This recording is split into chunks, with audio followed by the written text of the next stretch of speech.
This is Mission Transition, a podcast powered by still serving veterans. Here, those who've served open up about what comes after the military, the questions, the breakthroughs, and the lessons learned. Because transition isn't the end of the mission, it's the beginning of the next one. All right, welcome back to another podcast of Still Serving Veterans Mission Transition. My name is Cory Hopkins, retired Army. I'm here with the illustrious Mr. Dr. Willie Wilson. Today, we're going to talk to you everything about his career, his transition that he had, some what he did good, what he did bad, as far as him and his family's transition, and then also about what uh, tactics, techniques, and procedures he would recommend for our fellow veterans as they either getting out or either if when they're getting out or if they're already out and they're trying to reach out to some service. So I appreciate you, Dr. Willie, for coming in and being on the show with us today. So with that being said, introduce yourself and tell us a little bit about your background, your military, and all that kind of stuff. Awesome. So, hey, Cory, thanks to you and Still Serving Veterans for allowing me to get on here and just chat for a bit to the audience and to fellow veterans and whoever takes the time to listen. Thank you again for the opportunity. So, yeah, I came in the Army, and originally I was 11 Bravo, then 11 Charlie, infantry, then Mortarman, and then I went to explosives and munitions. And then after that, into special operations from there. And I did all the cool guy stuff, all the different cool guy schools, to include airborne, air assault, all of that. Just a whole bunch of cool guy stuff that we used to call it back in the day. Yeah. And I'm really thankful for that opportunity. I grew a lot in all of those schools and learned a lot in those schools, met some great folks, and learned a lot. But yeah, I was in the Army and I did 21 years, and I had a blast. I really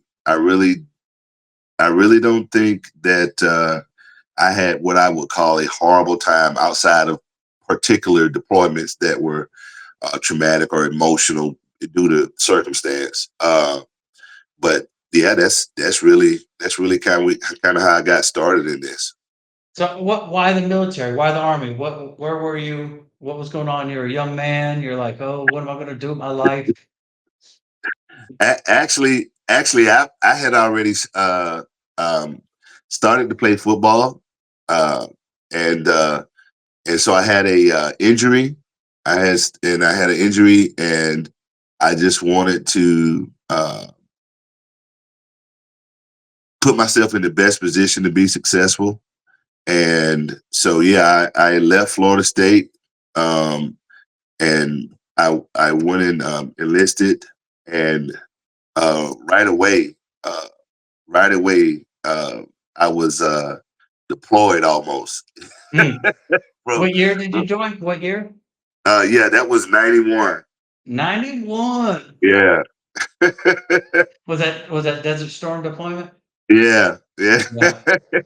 yeah. I'm a Desert Storm, I hear Desert Shield baby. you. And you guys can Yeah, probably tell by yeah, by the pepper in my beard. little bit, little bit.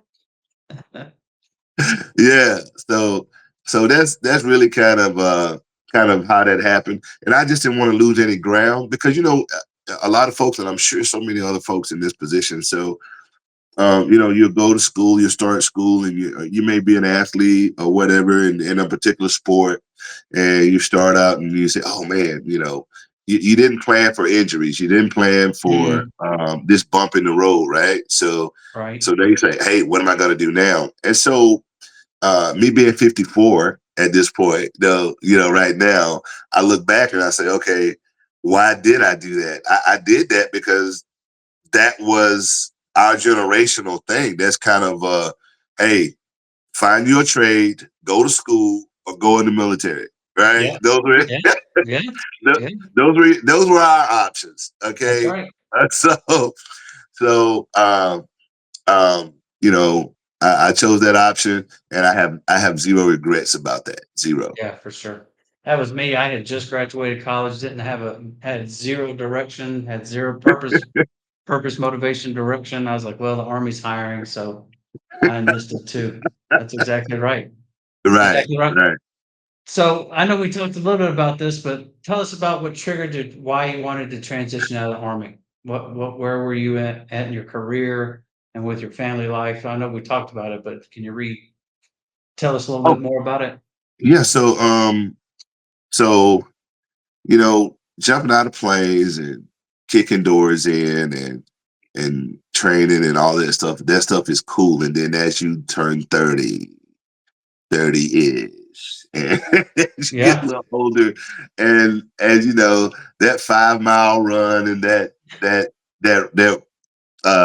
ruck march. I don't even know if you can say ruck anymore. Can you say ruck anymore? yeah, you can.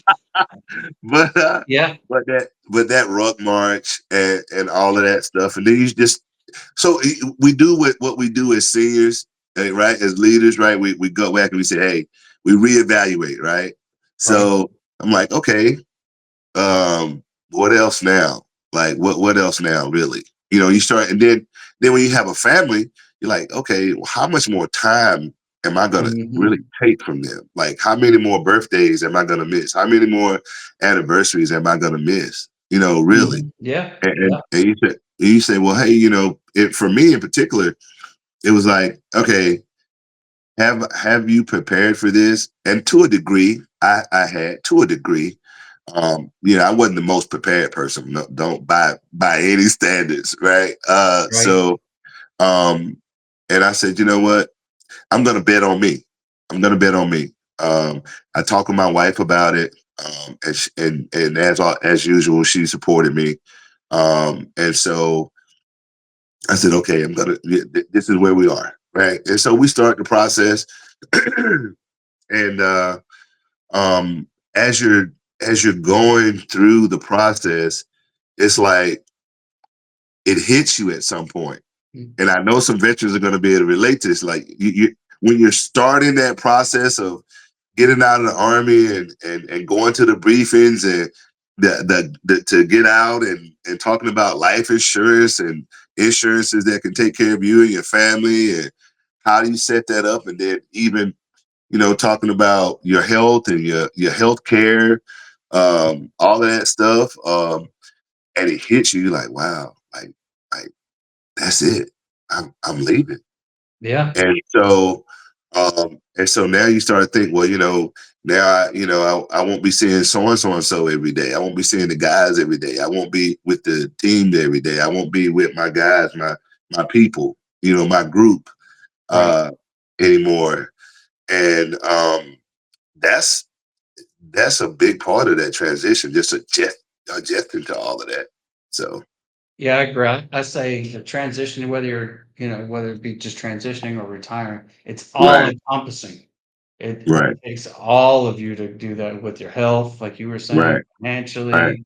What are you going to do afterwards? So, speaking of that, what surprised you most about transitioning to civilian life? What was kind of like the biggest, just kind of Um, thought on?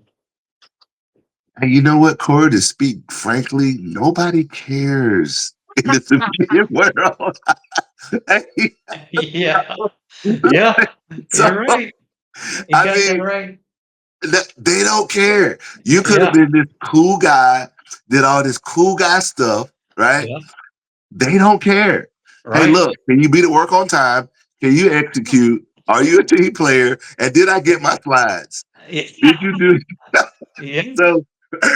So I'm sorry. So I was like, what? And as when you get out as a um, senior soldier, officer, NCO, whatever it is, and you get out and you've been addressed as that person, either a mhm, senior officer, or a senior NCO for 20 years, right, and then now you get out and essentially you start over at zero. right. Nobody cared, because guess what is behind your title now? R, Yeah, as in retired. retired, As right. as So done right, for, done with. right. Yeah, I was Colonel. Yeah, you was yep, Colonel. But mhm, today you're Willie. Okay. I was Sergeant Major. Okay, yeah, sure. But today you're Willie. So yeah, Willie, did I can I get my slides? but uh but yeah, I mean, just it's humbling. really. Right? It If I'm really being is. frank, right? So It really it's is. humbling because you're no longer The that man, person. You're no longer him. right? Yeah. And So I hear that all the time as far as, you especially for guys that are retired, you work 20 years, you get to a certain rank, and, right, you feel a certain way, and you feel like, I've earned what I got. right, And then once you get out, it they I know in the military they would talk about, "Oh, they're gonna love veterans, they're gonna wanna hire you, you're gonna have no problem finding a job." Yeah, exactly. It's like, no, that's not right. That's, once maybe it gives you something on your resume, but, either like you said, "Where's my slides?" Yeah, you were Colonel Jones at one time. right, right, Yeah, right. And this is the hard truth. I'm just gonna share this. Hopefully this won't get deleted or something. Somebody take it personal. But when you're retired now and you're still in this early transition, you're not too far or too long removed.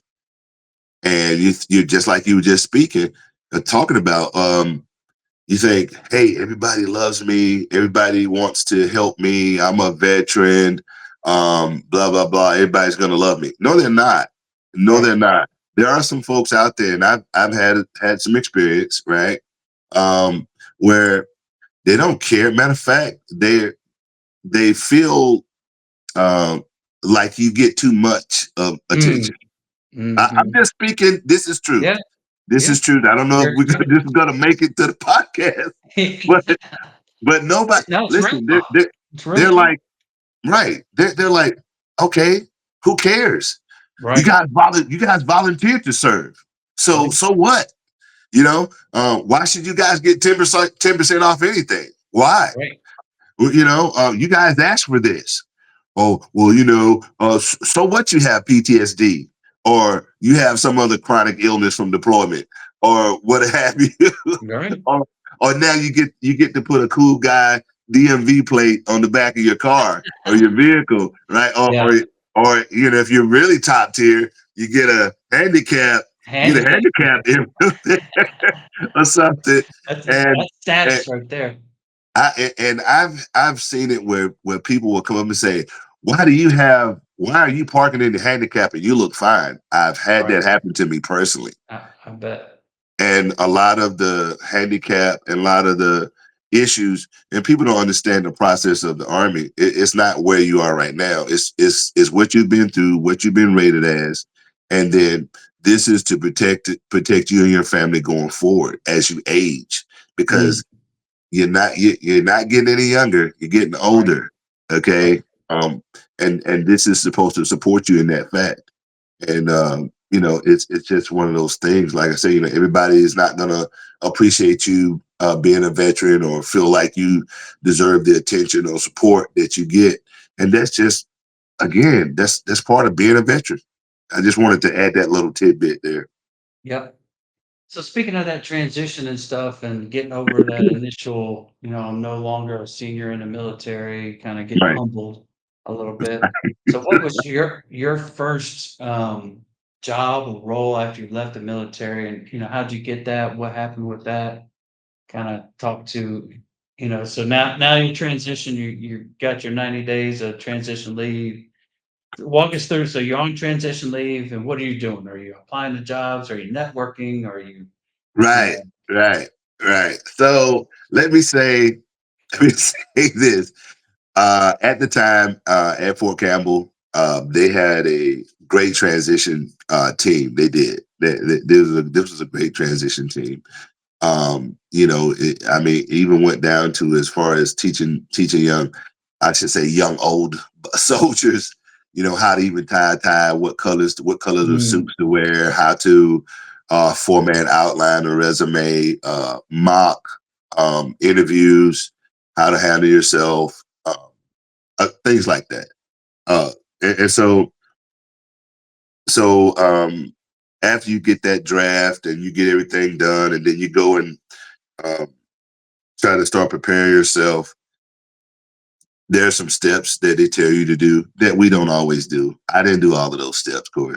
Right. I did. I skipped some steps. Honestly, I just said, you know what? I'm just going to apply to a couple of jobs to see what happens. Yeah. And It's that's gonna what be I easy. It's gonna be easy. Everybody wants me. did. Right, Yeah. right. Yeah. So so so let me see. I got out July 1st, 2014. I was and this is October when I got a call about a job. This was from Wow. can we say companies? I don't know. Can we say Yeah, I companies? mean, yeah. Um, so I got a call from uh, DynCorp International, um, and so this was to be a project manager uh, in Afghanistan, and so I honestly forgot about I had applied for this job. Mm. So when I got the call about that, I was sitting on the couch watching watching the game. I was sitting on the couch watching the game, and um, it was another veteran that called me, uh, and his name is actually Bob. Bob called me and he talked to me about the opportunity. And at the time, my wife was already a contractor in Mm. Afghanistan, Oh, and wow. I called her, talked to her about it. I got the offer letter in an email. We looked it over. We made a family decision, and next thing you know, I was in Kandahar uh, as a civilian, Mm. and uh, strangely enough, that was an emotional transition because now you're back in theater Right. for the first time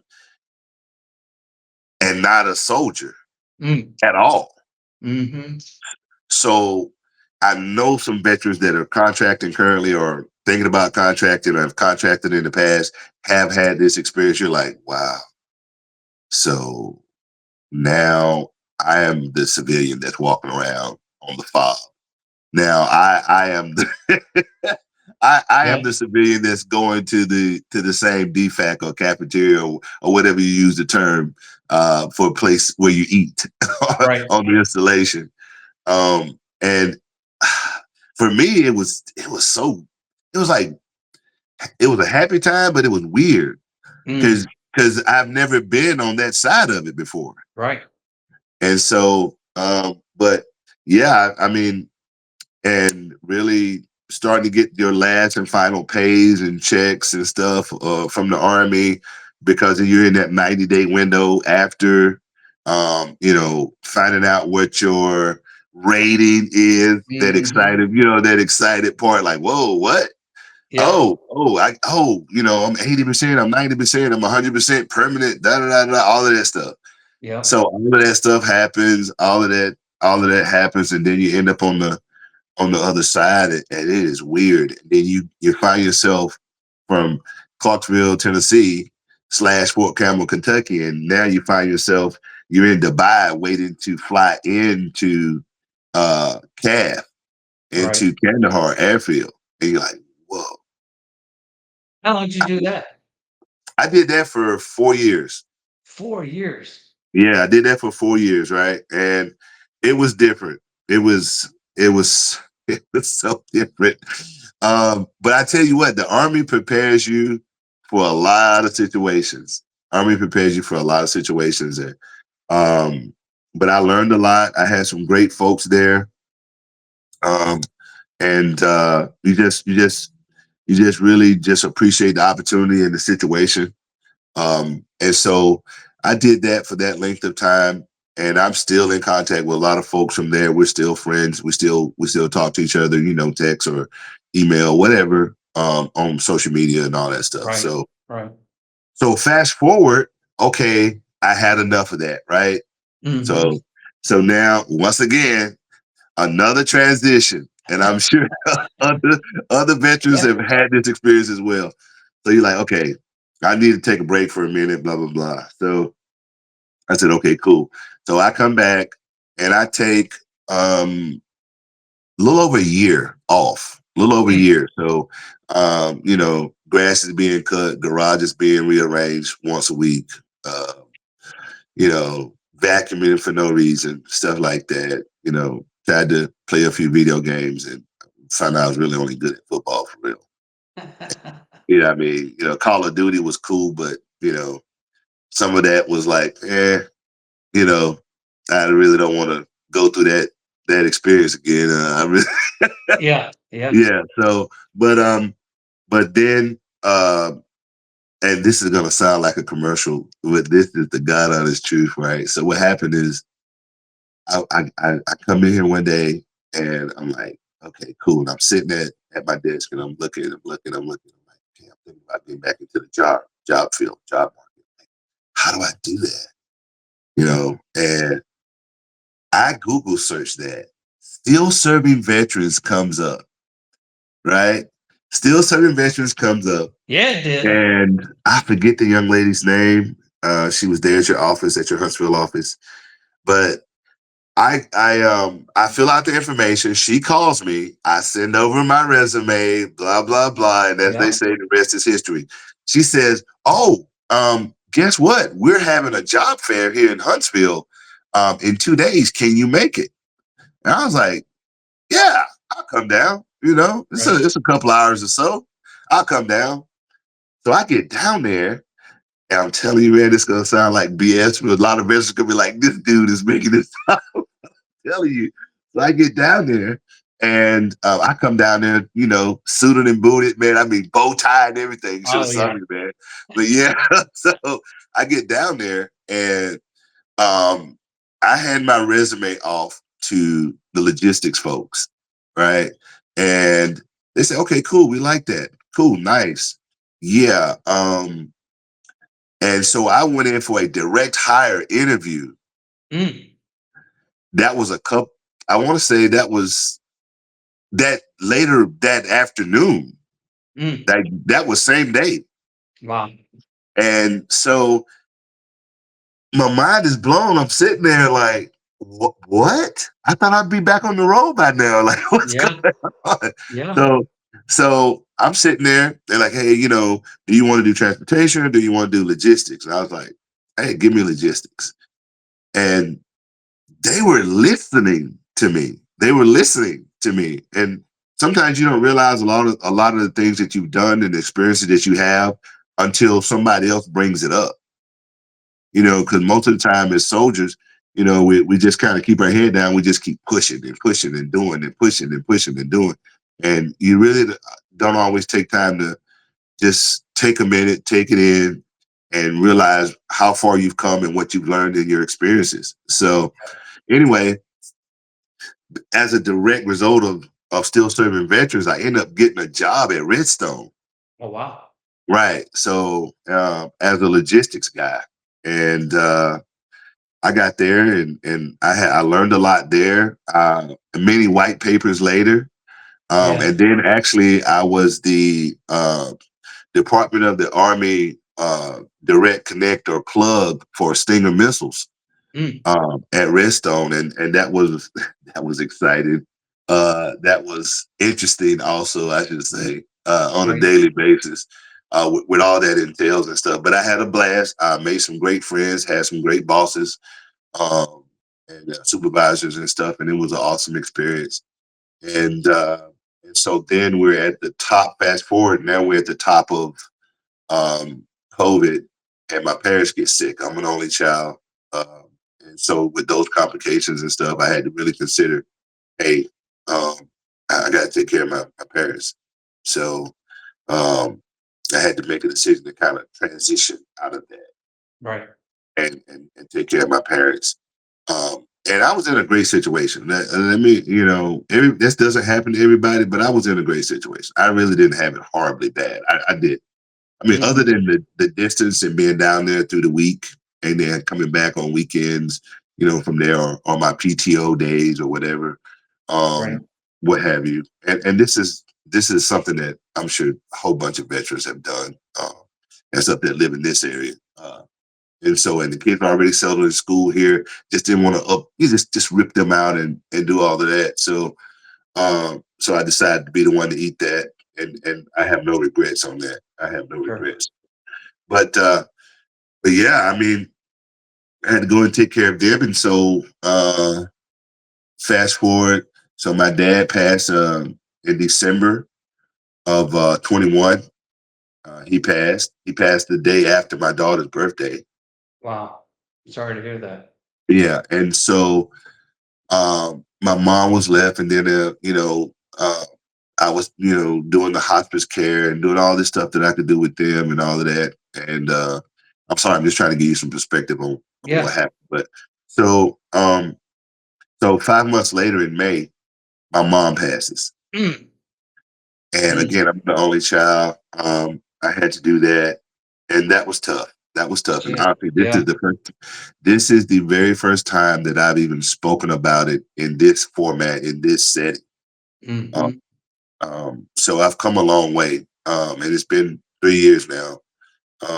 And so, uh, but I would definitely say that that kind of caused me to leave that opportunity, go and take care of them for as long as I could until their passing. Take care of all of that that comes with what happens when your parents pass and you're the only child. Now it's properties and stuff to take care of after a funeral, and it just was a lot and stuff. Wow. So um, anyway, after that, so I do what a lot of veterans do. We try to cope. We always try to Mm, cope. And so what I did is I became a volunteer coach, right? okay. Became a volunteer coach on my son's middle school team, then eventually now his high school team here in Clarksville, at Clarksville Academy. And so we did that, and we've been doing that up until now. This is his senior year. Right. He's 16. He's a senior. He'll be 17 by the time he graduates. Wow. And we're so proud of him as well. He's followed in those big boots his sister left in front of Hmm. him. Hmm. But he's doing a great job, and she's been a shining example for her brother.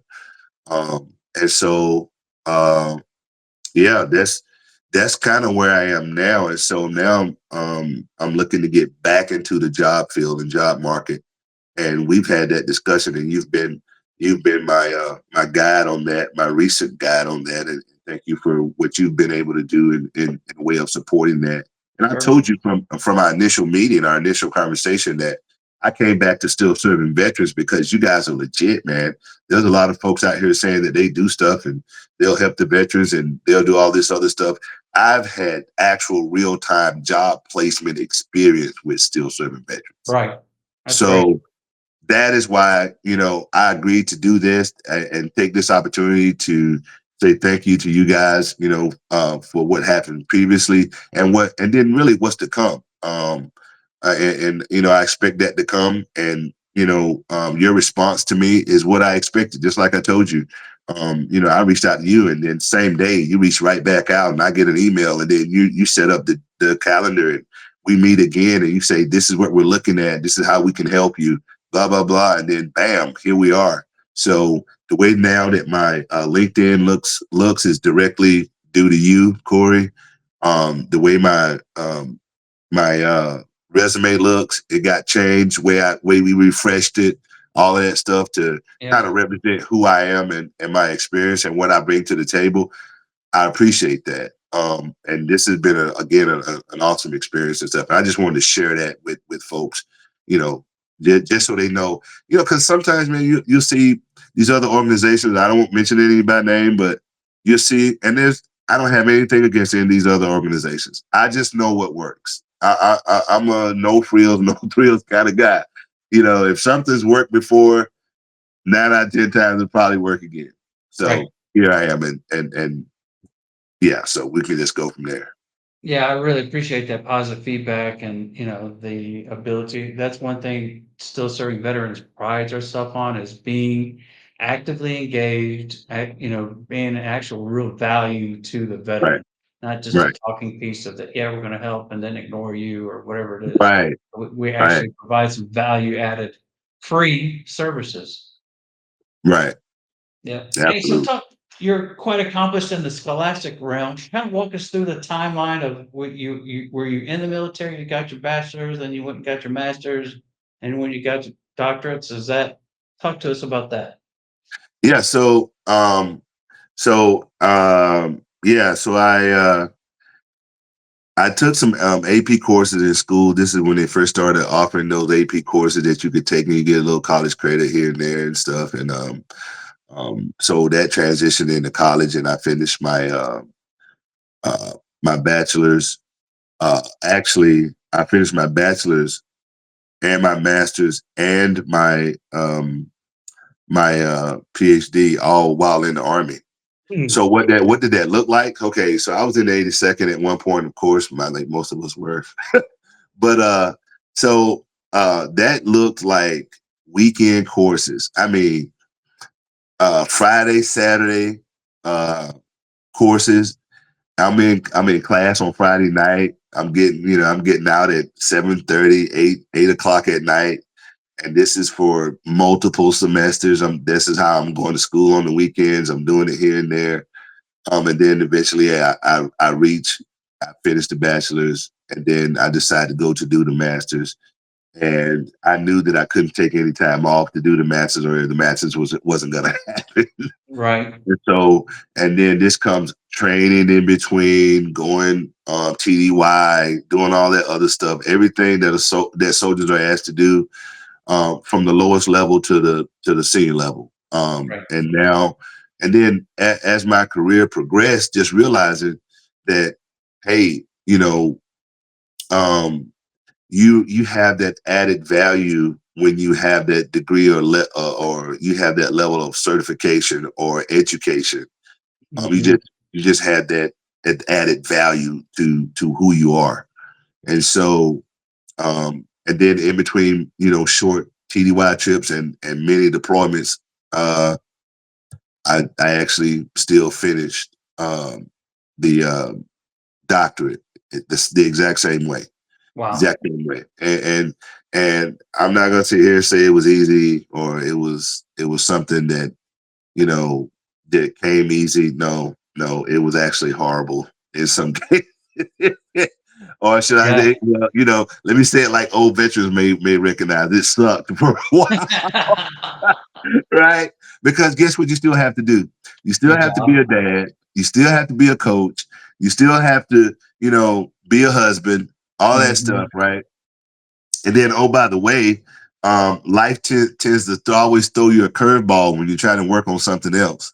Right. And so that's just dealing with life and whatever comes up, and dealing with daily soldier life and deployments and people, and trying to lock in and stay focused, and, oh, by the way, still do your job. Mm. So yeah, but I was just determined to do that. And that's just something that I really wanted to finish up and complete. And so I just kind of just hung in there, to be honest with you. Yeah. I just refused to quit. Yeah, hats off to you for accomplishing all that while being in service. Like you said, it took a lot of your weekends, took a lot of your extra effort. So that's Oh really yeah. commendable. That's great. Hey, so we're gonna talk about the transition. We're gonna wrap this up a little bit. So, what's one thing you would tell a transitioning veteran what to prepare for, or what would be your nugget of advice to a transitioning veteran? Either they're getting ready to transition, or they've been out for a while and they're transitioning into something different, what would be one piece of advice you would give somebody? Well, um, I would definitely say you need to find you a good team, right? Like still serving veterans, find you a team. Let's take a look at what you have already in the way of a resume, what that looks like, what the job market looks like. Do your own personal research as well, and figure out, hey, if I'm in this format, if I'm in this field, is this field really trending right now? Is it lucrative? Is this going to be something I can stay in, I can do, right? Whether it's on the government side, whether it's on the contracting side, or whatever it is. And first and foremost, have yourself have your after you do your research, find out if you need or have or need to do get any certifications, i.e., project manager, PMI, PMP. Do you need to become a certified in whatever particular skill set, or administration, or whatever it is, if that's something that you want to do? But also, it has to make sense. It has to make sense. And Mhm. at the time, for me, it made sense for me to stay where I was, because the PMP and even especially Lean Six Sigma, which is still being used today in a lot of formats. But just am I still relevant? Is my experience still relevant to the current workforce right now, and in the field I'm trying to enter into? Are there certifications that I need now to be competitive in that Mhm. work field? Um, and I think if you can combine all of that, you should be a very marketable asset to whoever you're trying to market yourself to in the way of getting jobs. So Yep. I would definitely just say something like that. And me personally, I would recommend, after you get yourself together and this is a decision you made, you're trying to re-enter or enter the workforce, get in touch with somebody like Still Serving Veterans, and get in touch with somebody like you, Cory, and your other fellow colleagues there, and let somebody help you out. And don't let pride, because we have this as veterans. Don't let your pride get in the way, and you think your resume is the bee's knees, so to speak, or Right. you think your resume is hot fire. It's, man, this is the best resume ever. Then you find out that you don't compare to anybody. And it's old. You have an old format. It's Right. old.